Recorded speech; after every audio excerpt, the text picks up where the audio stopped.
In 1478, inside a packed cathedral, during Sunday Mass, a rival family made their move. Knives out, blood on the marble floor. The target, the head of the Medici bank. He survived. His brother didn't. That's how far people were willing to go to control this one family's money. Because the Medici didn't just get rich. They built the playbook. Global finance is still running today. Offshore secrecy, the Medici kept a second, private ledger, the Libro Segreto, recording what the official books never showed. Debt as leverage, they lent fortunes to popes and kings. And when a debtor couldn't pay in gold, they didn't always demand cash back.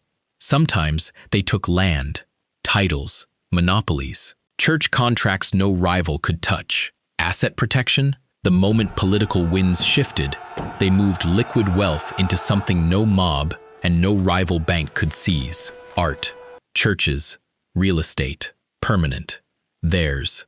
Central banking, shell entities, quiet ledgers built to survive scrutiny. When you look at any of it, you're not looking at something new. You're looking at echoes of a 600-year-old system built in the back rooms of Florence by a single family that understood one truth before anyone else did. Control the debt, and you control the ruler.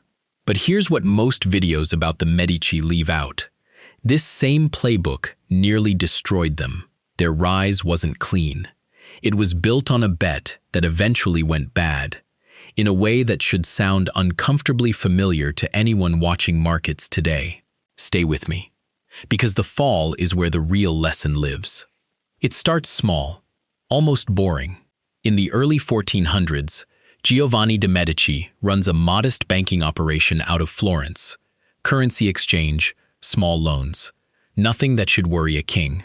But Giovanni understands something his competitors don't. The real money isn't in lending to merchants.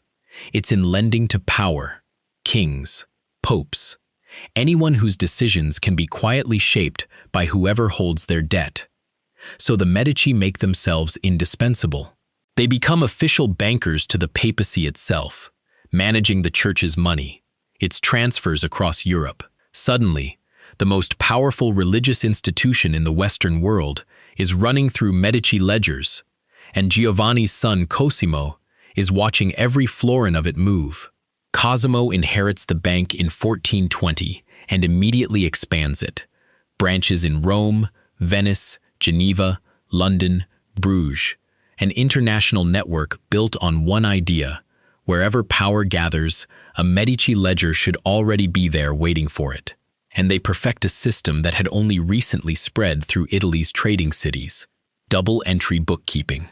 Every transaction recorded twice, once as it left, once as it arrived, creating a system so precise, so auditable on the surface, that no outsider would think to question what was happening underneath it. Underneath it, a private ledger, profit distributions and capital accounts worded just carefully enough to survive scrutiny, including a workaround for one very specific problem.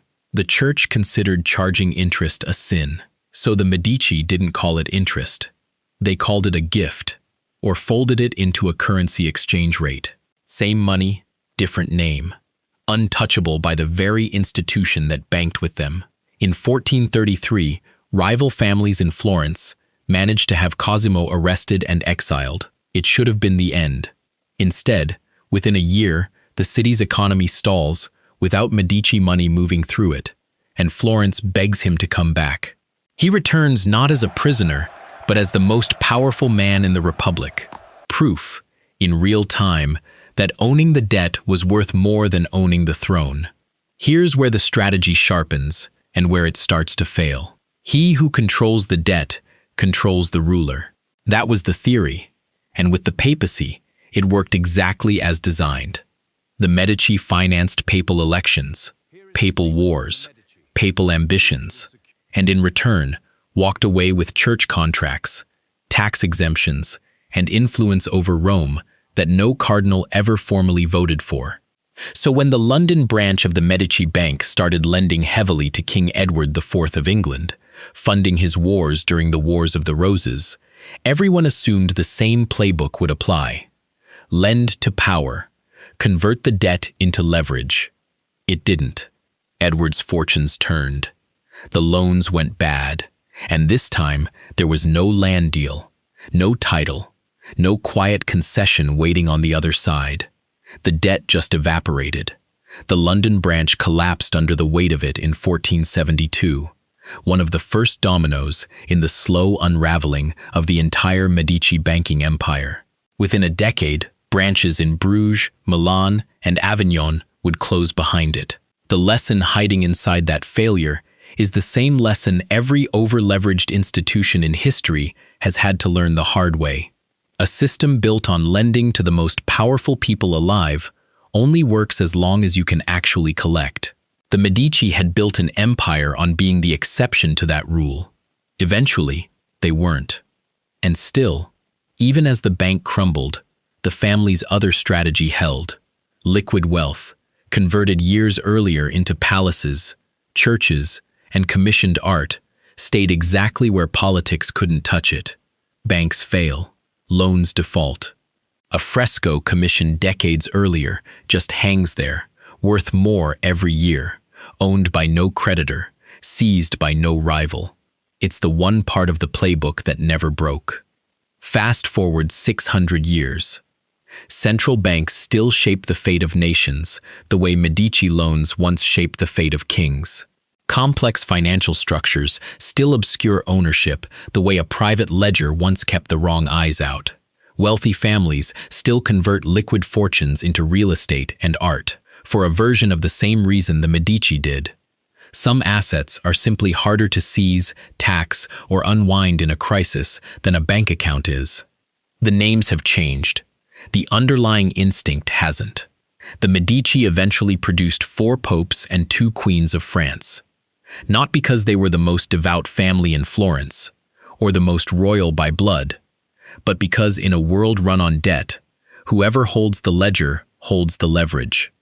And when the leverage failed, as it did in London in 1472, even they weren't protected from the fallout. So the next time someone tells you the modern financial system just happened, that offshore structures, central banking, and asset shelters are simply how things evolved, remember Florence.